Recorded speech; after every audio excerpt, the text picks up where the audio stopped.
o celular no silencioso.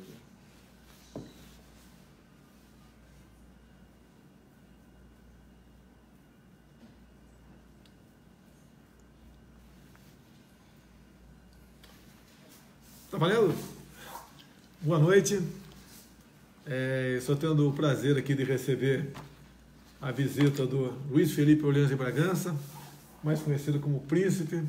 Foi cogitado para ser o nosso vice, mas vai continuar sendo o vice do coração, o nosso vice de honra. Foi eleito deputado federal por São Paulo, muito bem votado. É um grande reforço que a Câmara recebe. Uma pessoa isenta, uma pessoa que tem uma bagagem cultural muito grande, liberal, católico? Católico. Aproveitar então, vamos saudar aqui todos os católicos do Brasil, né? Vamos saudar todos os católicos. Hoje é cristãos, 12 de outubro, exato. É dia Nossa Senhora Aparecida, padroeira do Brasil. Então, meu nome é Luiz Felipe, nossa saudação a todos os católicos. Num dia, inclusive, Luiz Felipe, mais uma declaração do senhor Haddad, né? Onde ele ofendeu um líder evangélico. Falou um montão de impropérios contra ele. Como se não bastasse o PT ter dividido o Brasil, brancos e negros, nordestinos e sulistas, homos e héteros, né? Agora também prega a divisão entre católicos e evangélicos. Realmente eu acho que o senhor Haddad aí perdeu a linha. Tá? Não é por aí. Nós temos que unir o Brasil. Eu sou católico, a minha esposa é batista da Igreja Atitude aqui do Recreio, aqui no Rio de Janeiro, e nunca tivemos qualquer problema. Eu confesso que eu vou muito mais na igreja dela do que na minha. A gente sempre acompanha muito mais a mulher, o que é natural. E outra coisa, né, em ver Haddad, junto com a sua vice, Manuela Dávila, do PCdoB, dentro de uma igreja católica e recebendo a hóstia, a comunhão, eu fico com vergonha dele, porque eles nunca se preocuparam com religião, muito pelo contrário, sempre atacaram, perseguiram. Né? Você pode ver, aproveitar aqui, tem um documento aqui, já que se fala em religião, em Deus, em valores, tem a questão do aborto. Quero deixar bem claro aqui, a senhora Eleonora Minicucci foi escolhida por Dilma Rousseff para estar à frente da Secretaria de Política para as Mulheres. Agora, a especialidade dela era a AMIL, aprendeu lá na Bolívia. O que é a AMIL? Aspiração manual intrauterina, ou seja, a especialidade da senhora Eleonora Minicucci, escolhida por Dilma Rousseff para secretariar política para as mulheres, é abortista. E ela declara uma coisa aqui, não tem nada a ver com a vida particular dela, mas ela declarou.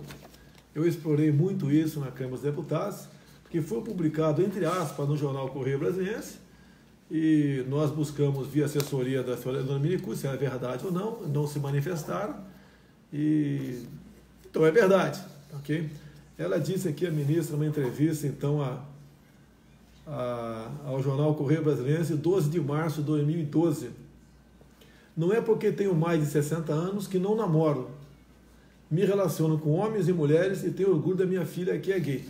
Deixa bem claro, o Luiz Felipe, ninguém tem nada a ver com a vida particular dela. Mas uma mulher que é escolhida para representar as mulheres no Brasil, dá uma declaração dessa, junto com a sua especialidade, né, que é então a aspiração manual intrauterina, ou seja, o autoaborto, e mais ainda, só por curiosidade, é só curiosidade. Dilma Rousseff ficou presa por 3 anos no Brasil, tendo em vista as suas infinidades de crimes que cometeu naquele período militar, na mesma cela da Eleonora Minicucci. Bem, até aqui, daqui para frente, não tenho nada a falar mais, tá certo? Então, outra coisa também, o senhor Haddad, eu nem gostaria de tocar mais nesse assunto, porque a gente começa a mexer em coisa que está pacificada já. Quem não tem um amigo, um parente, um gay, né, homossexual, e ninguém tem nada a ver com isso. Nós somos contra o material escolar para a garotada em sala de aula. Um pai, costuma dizer que um pai não quer chegar em casa e encontrar o filho brincando de boneca por influência da escola. Tá? Se ele mais tarde quiser aí ter outras coisas, né? Tudo bem, ele quer ter outras como adulto fazer como adulto, decisões, né? tomar outro caminho, né? Não tem, o cara vai cuidar da tua vida. Agora o Haddad está negando o kit gay. Então eu quero só apenas aqui lembrar uma coisa, senhor Haddad. Diário Oficial da União, no 68, de 12 de abril de 2010. Aqui então, via portaria, né? Ele cria um grupo de trabalho para acompanhar a implementação do programa Brasil Sem Homofobia e do Plano Nacional de Promoção da Cidadania e dos Direitos Humanos de lésbicas, gays, bissexuais, travestis e transexuais, no âmbito do Ministério da Educação. Assina aqui embaixo aqui, Fernando Haddad. Se você for procurar aqui, e você acha na internet, né, facilmente, são 180 itens para garotada a partir de 6 anos de idade, sim, ok? Entre outras coisas, é bem claro aqui, no currículo escolar, que deve ser ministrado, então, né, uma doutrina onde se reconheça todas as configurações familiares protagonizadas por lésbicas, gays, etc., com base na desconstrução da heteronormatividade. Ou seja, além de dizer que é normal tudo que acontece aqui, ele quer desconstruir o casal hétero. Bem, não quero mais continuar no assunto, vou deixar bem claro. Ficou conhecido como kit gay, e o pai disso aqui chama-se Fernando Haddad, como eu comprovei aqui no momento. Prezado Luiz Felipe, você hoje é homenageado aqui. Vamos falar um pouquinho. Muito obrigado pela visita mais uma vez. Pelo que parece aí, apesar de não confiar em pesquisa, né, mas a gente está bem. Jamais iriam inflar os nossos números, jamais. Tivemos muitas reclamações por ocasião das votações no último domingo, espero que não repita isso lá na frente.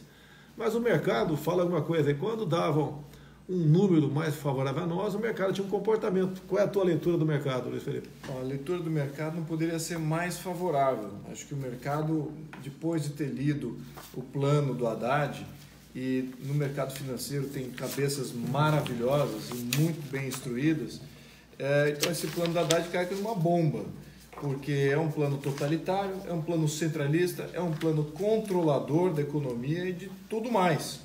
Então, percebe-se aí que o mercado começa a fazer decisões e opções deles agora, acho que não tem muita outra opção, né? Temos que sim abraçar um contexto de liberdade econômica, temos que sim abraçar um contexto de real democracia, que não é o plano deles não, eles falam de democracia lá, não, somos pró-democracia, toda a imprensa falando de pró-democracia, não que o plano do Haddad é democrático, não é nada democrático, aquilo é a coisa mais totalitária colocado em papel nos últimos anos. Por favor, leiam e cheguem às suas próprias conclusões. Mas o mercado já fez essa decisão, então estamos muito bem na fita aí na questão com relação ao mercado. Então nós podemos dizer que o Haddad é um camaleão.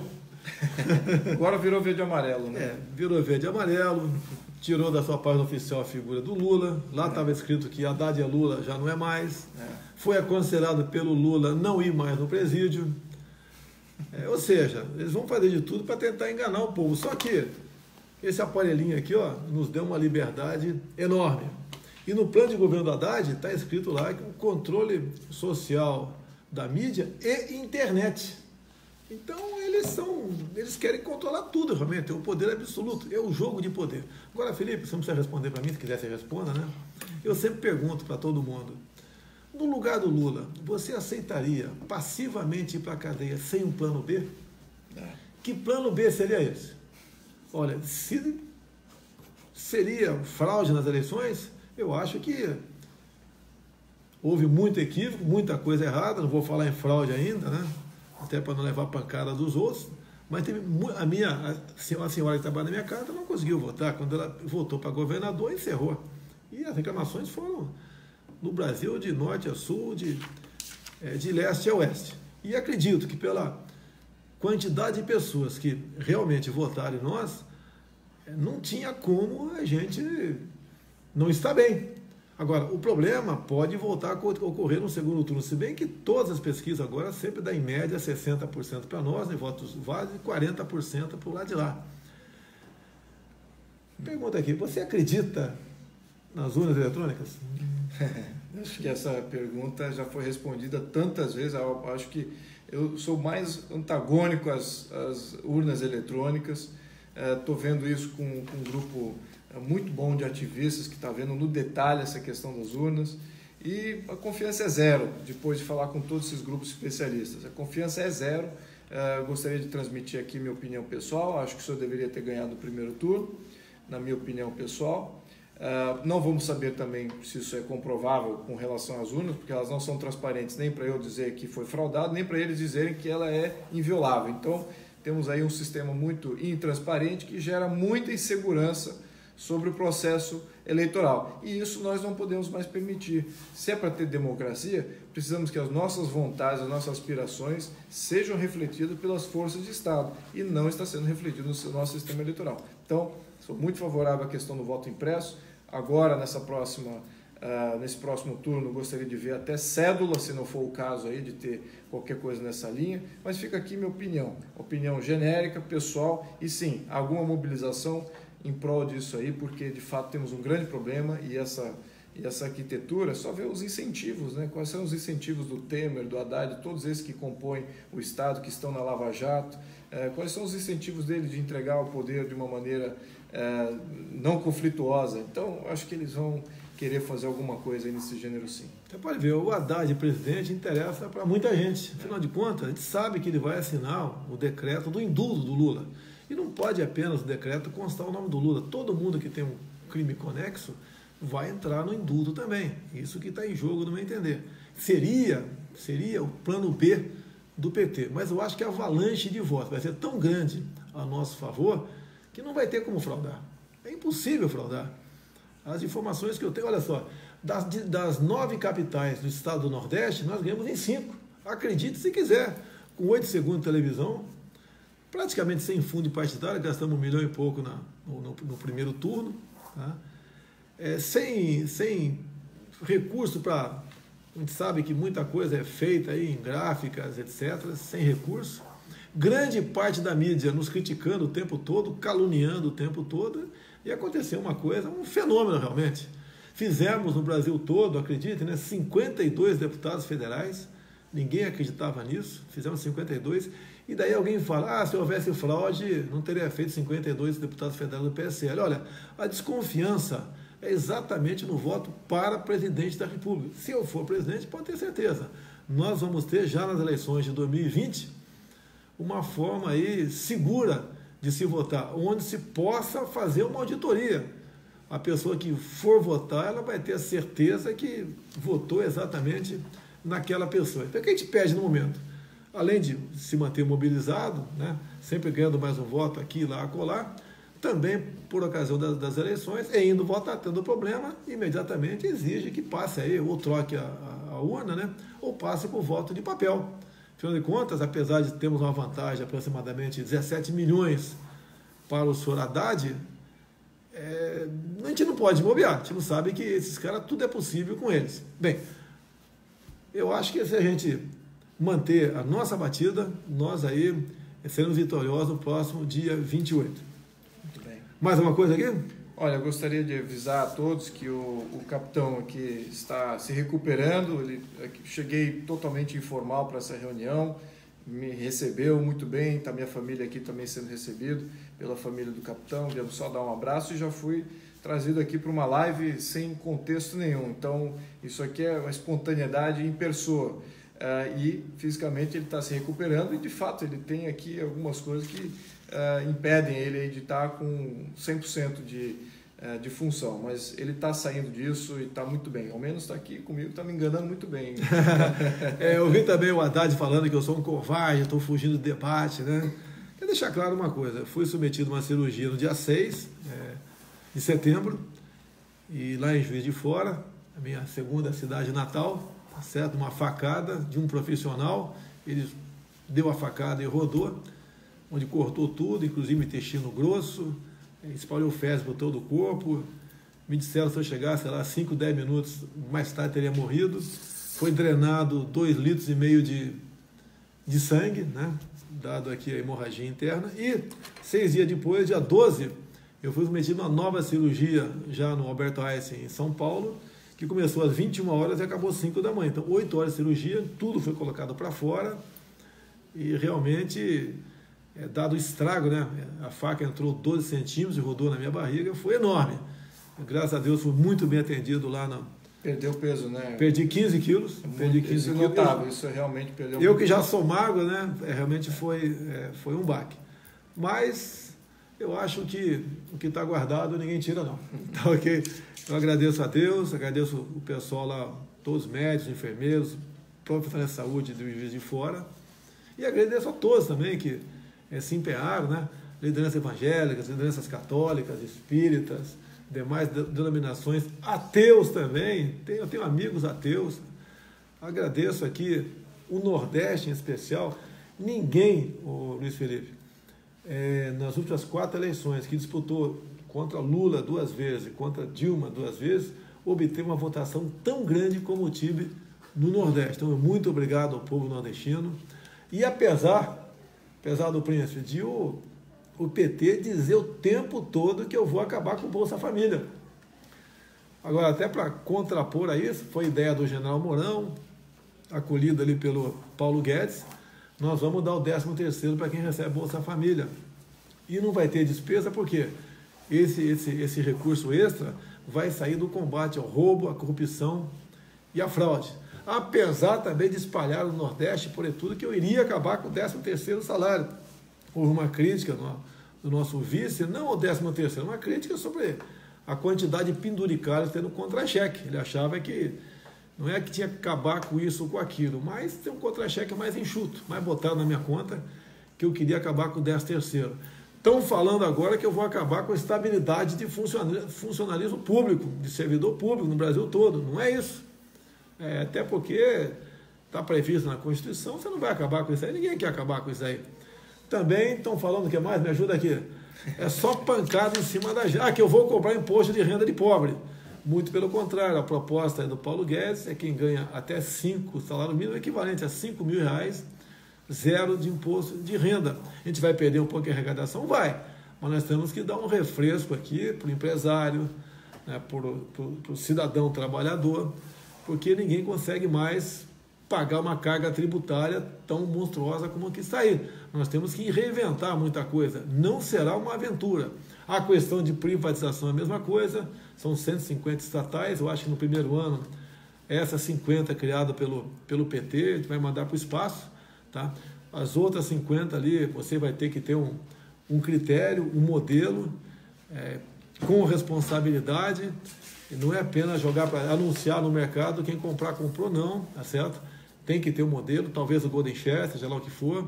E o que for estratégica, a gente não pode falar em privatizar, no meu entender. O que for estratégica, você não pode privatizar. Banco do Brasil, Caixa Econômica, já tem poucos bancos no Brasil. Se você sumir com o Banco do Brasil e Caixa Econômica, a pergunta de sempre, né? Quem é que vai financiar, por exemplo, a produção agrícola no Brasil? Agora, se o Banco do Brasil e a Caixa Econômica têm problemas, como de vez em quando aparece, tem mesmo, é por causa das indicações políticas, que levam à ineficiência do órgão e à corrupção. Vamos indicar pessoas sérias. Não se fala em privatizar, no meu entender aqui, Furnas. Tá? Então, vai ser um grande plano de privatização? Sim, vai ser, tá? Mas com muita responsabilidade. E pode ter certeza que o mercado não vai se decepcionar conosco, não. Não estou batendo de frente com o Paulo Guedes de jeito nenhum. Tá? E, afinal de contas, eu concordo com 90% que ele diz, e ele concorda com 90% do nosso lado. Então, está bem encaminhado esse casamento. Hoje eu vi na Veja Online que está tendo problema com a cúpula do PSL. A cúpula sou eu, Paulo Guedes, General Heleno, Bebiano, Júlia Lemos, e mais 2 ou 3. Não tem problema nenhum. Querem o tempo todo dizer que temos problemas e não temos como governar o Brasil. Temos hoje em dia muitos, mais de 300 parlamentares simpáticos a nós. O último grupo que fechou conosco, o penúltimo, né, é o pessoal aí da frente da agricultura, que o que eles querem, você já sabe, né? Eles querem a segurança jurídica. O cara não quer acordar e ler no jornal que a fazenda dele vai ser demarcada como terra indígena. Como que se 14% do território brasileiro demarcado como terra indígena não fosse suficiente. Ele quer a garantia, se é um marginal do MST invadir a propriedade, primeiro que ele tem o legítimo direito de se defender, com excludente de ilicitude. E outro mesmo, ele não conseguindo se defender, uma vez a justiça dando-lhe o direito à reintegração de posse, que a reintegração seja cumprida. Que tem governadores, geralmente do PT, do PCdoB, mesmo havendo a reintegração de posse, eles não cumprem a determinação judicial. Nós não podemos ser um país onde a lei vale ou não vale de acordo com quem está no poder. É aquele compromisso que eu tenho de respeitar a Constituição. Eu e você também, como deputado agora, você é escravo da Constituição. Você não gostou de um artigo? Por exemplo, eu não gosto lá do que fala da maioridade penal de 18 anos. Eu estou lutando um tempão para passar para 16. Quem sabe até, Luiz Felipe, não sei se você concorda com a questão da maioridade penal, tá certo? Você pode falar sobre isso? Absolutamente, eu concordo até de ser julgado por crime que você cometeu, não importa a idade. Então, mas maioridade penal a gente segura com esse nível. Você pode ver, desde 89, um ano após a promulgação da Constituição, já tem proposta para diminuir a maioridade penal para 16. Então eu estou sugerindo até agora, quem sabe a gente passa para 17 anos. E lá na frente o futuro presidente passa então para 16. Vamos encerrar aqui? Mais uma coisa? Não, tá ótimo. Pessoal, muito obrigado. Faltam poucos dias para a gente ficar livre aqui desse fantasma do PT, ficar livre desse partido que não tem qualquer compromisso com a família, com as religiões, com a liberdade, com a democracia, com a liberdade de imprensa, um partido que quer aí extinguir as polícias militares, um partido que, como a Haddad mesmo disse, está em vídeo aí, uma das propostas dele para a saúde é o desencarceramento. Ele quer botar gente na rua que está presa. Eu acho exatamente o contrário. Quem não quer ir para lá é só não fazer besteira. Está no plano de governo do PT o aumento do imposto de renda da pessoa física, tá ok? É um partido que quer calar a mídia, assim, com o nome bonito, né? Controle social da mídia, e calar a internet também. Quem não ficou chateado quando o WhatsApp aqui, dizendo para combater o crime de ódio, em vez de você passava, acho que quantas, 200 mensagens mais ou menos, você conseguia passar para 200 pessoas a mensagem, passou para 20, nós vamos lutar para que volte o que era antes. Ou seja, todo mundo sabe o que está acontecendo, todo mundo sabe quem eu sou e quem é o nosso querido Fernando Haddad. Muito obrigado a todos. Amanhã, se Deus quiser, voltaremos aqui com novas informações. Um abraço. Muito obrigado por estar me recebendo. Muito obrigado a todos vocês que têm assistido. Muito obrigado por estar me recebendo. Não é qualquer um que pode receber a visita de um príncipe em casa não, hein? Tá ok? Valeu, pessoal. Boa noite.